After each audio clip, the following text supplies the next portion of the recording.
Hi, Brendan here from Energy Training Group with a helpful how-to video on how to calculate your matching arrays calculations. So let's get started. Matching arrays is where we are calculating how many PV modules we can connect to an inverter. So to do that, we need to calculate our maximum and minimum modules per string, taking into account temperature. We need to calculate the maximum number of parallel strings per MPPT on a PV inverter, and we need to calculate the max number of modules that can be connected to an inverter.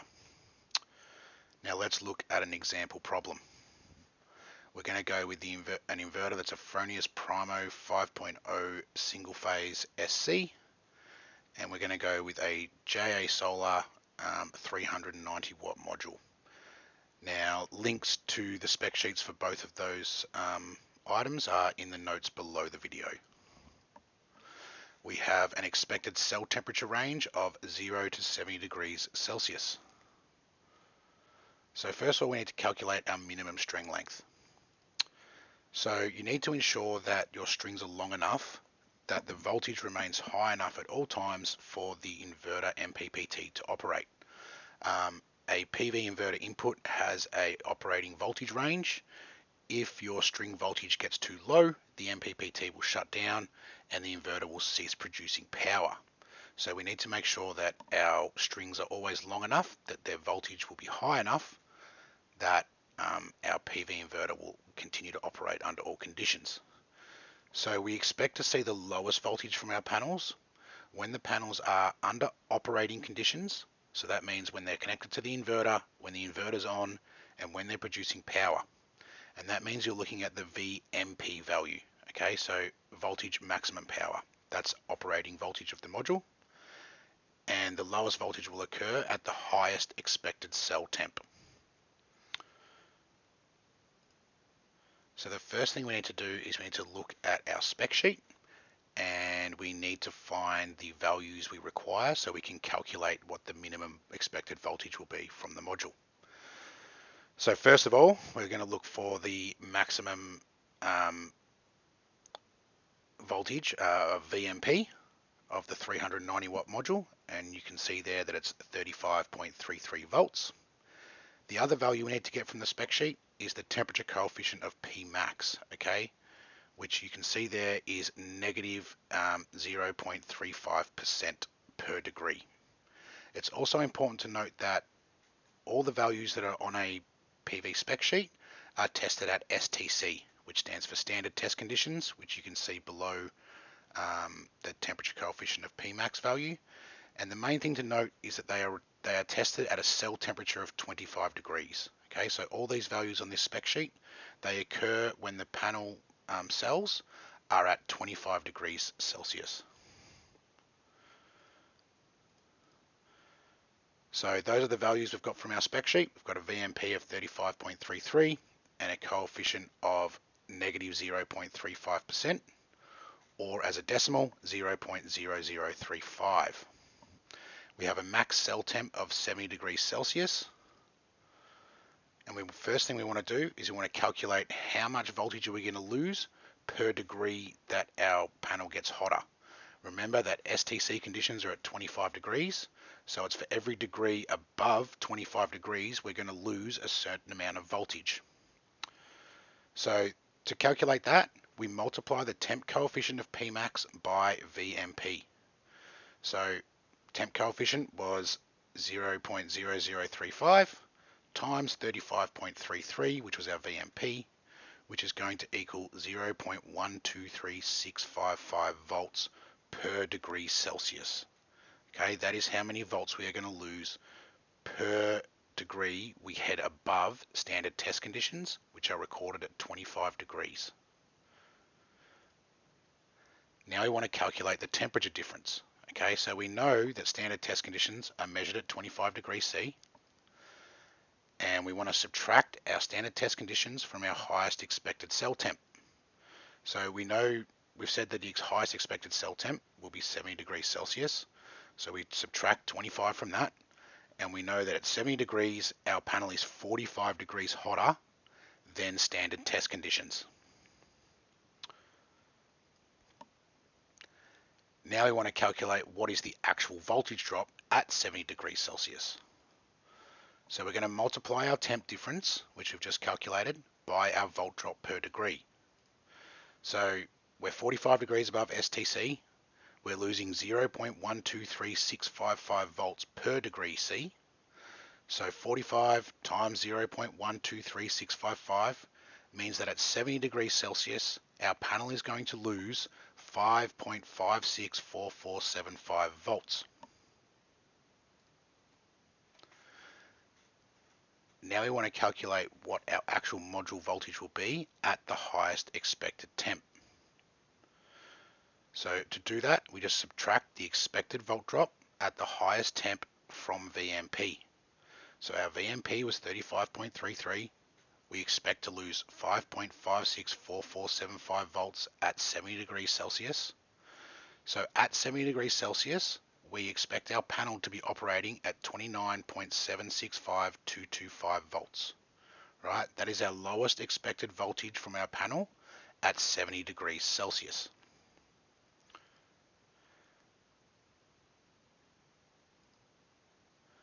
Next, we want to work out what is the minimum voltage that our inverter can operate at. So we go and look at our inverter spec sheet and we find our DC input voltage range, which you can see there for the Fronius inverter is 80 to 1000 volts. So we know that our minimum startup voltage is going to be 80 volts. Right, so we need to make sure that our strings are long enough that they'll always be producing at least 80 volts. So our inverter MPPT will continue to operate and our inverter will continue to produce power.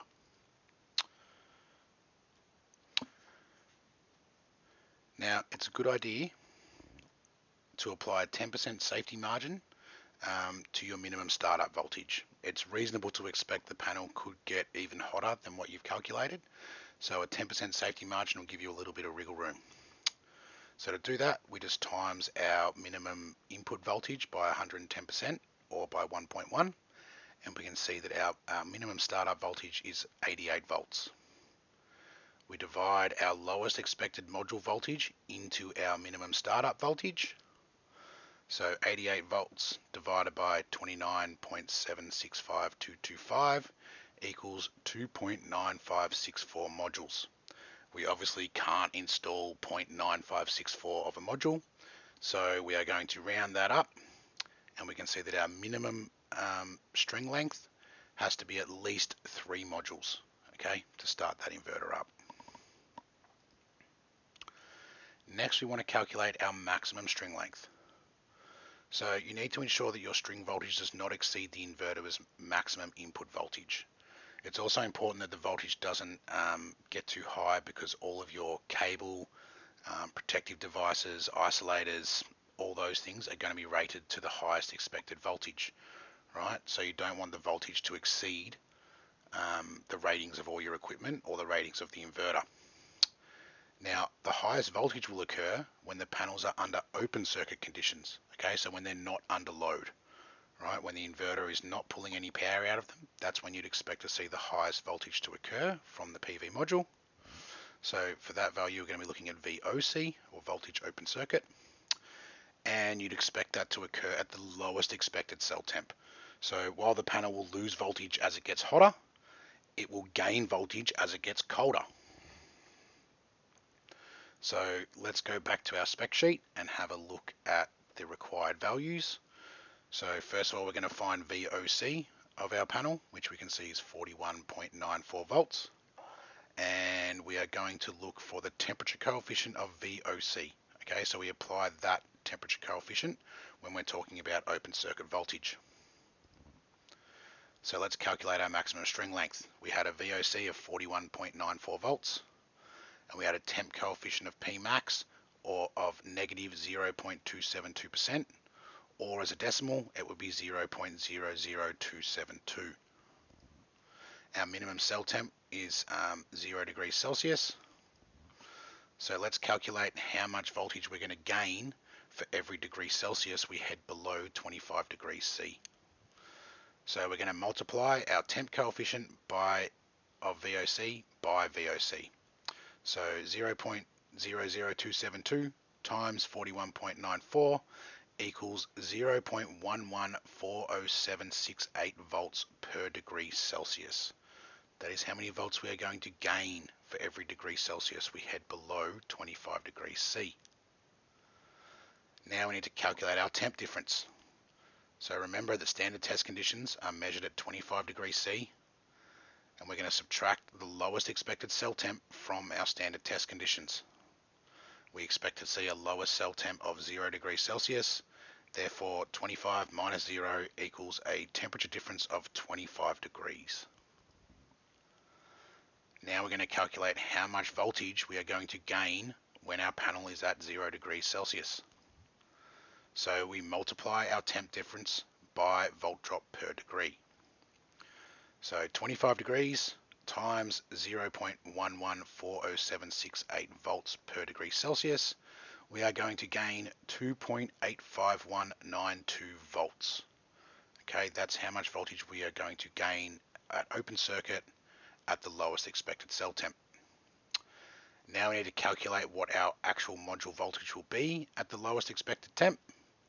Right, so we're going to add, not subtract this time, we're going to add our voltage gain to our VOC of our module. So 41.94 volts open circuit plus our 2.85192 volts equals 44.7912 volts. Okay, that's what we expect our panel to be at open circuit at the lowest recorded cell temp. Okay, that's what the highest voltage we expect to see from our module. Now we need to make sure that our strings aren't going to be too long.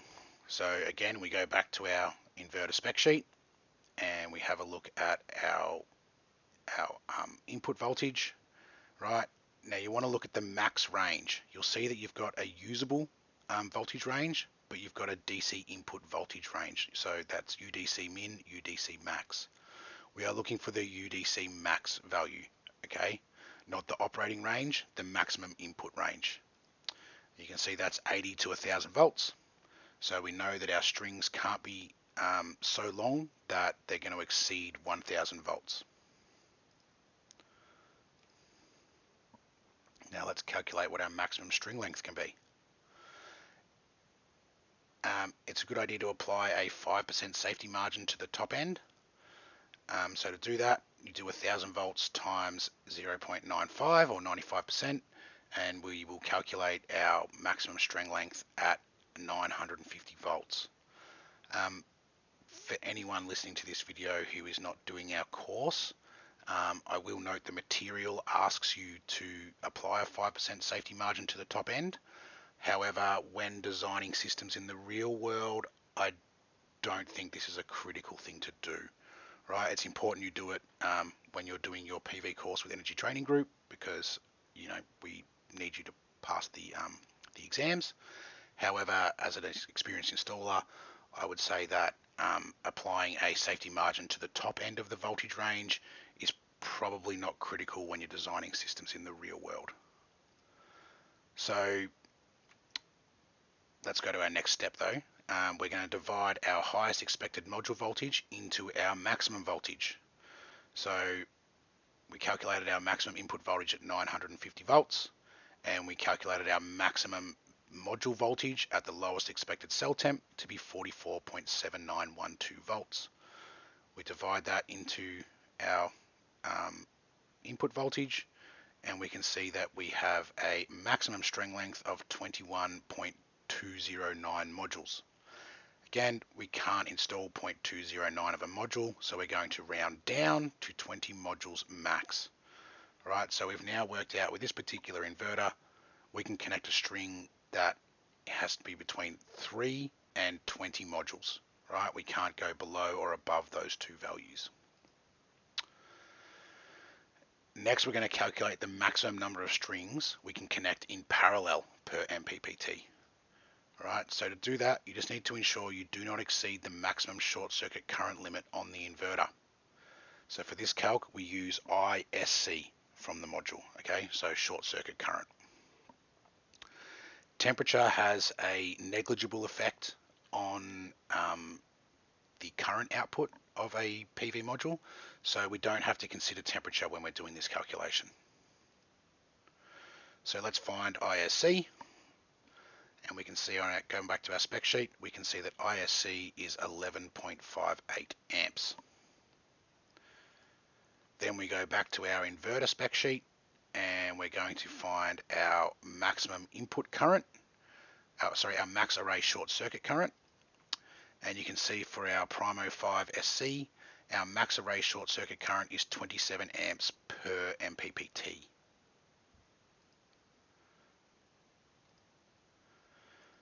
Now we just simply divide our panel ISC into our max short circuit current. Okay, so 27 amps divided by 11.58, and we can see that we can connect a maximum of 2.3316 strings per MPPT. Obviously, same thing as all the other ones, we can't connect 0.3316 of a string, right? We're either connecting a whole string or not at all. So we're going to round that down, and we can see that we can connect 2 strings in parallel maximum per input on this particular inverter. So this inverter has 2 MPPTs, so we can connect a maximum of 4 strings to this inverter. Now finally, we want to calculate what is the maximum number of modules we can connect to the inverter total, right? So inverters have a maximum array input size that you should not exceed. It's also important to remember that if you're installing grid-connected PV in Australia, your DC capacity cannot exceed 133% of the inverter's AC output, right? This is not a technical limitation. It is purely a limitation around the way rebates work.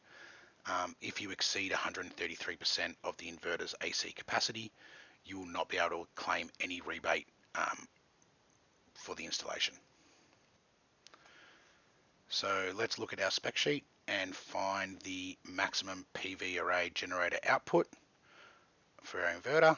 And you can see here that our Primo 5 SC has a max PV generator output of 7.5 kilowatts. So first we're going to calculate the theoretical maximum that we can connect to the inverter. Okay, our selected modules are 390 watts. We're going to divide 390 watts into our max PV array size. Okay, so 7.5 kilowatts or 7,500 watts divided by 390 watts means we can connect a maximum of 19.23 modules to this inverter before we exceed our 7.5 kilowatt limit. Obviously, again, we can't install 0.23 of a module, so we're going to round down and we can connect 19 modules max to this inverter. That is our theoretical limit, okay? That is technically, that's the limitation of the inverter. And now let's calculate the maximum number of modules we can connect while remaining within the CER requirements.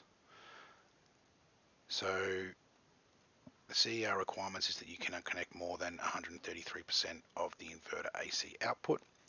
So we have a 5 kilowatt inverter, and we times that by 1.33, and we get 6.65 kilowatts.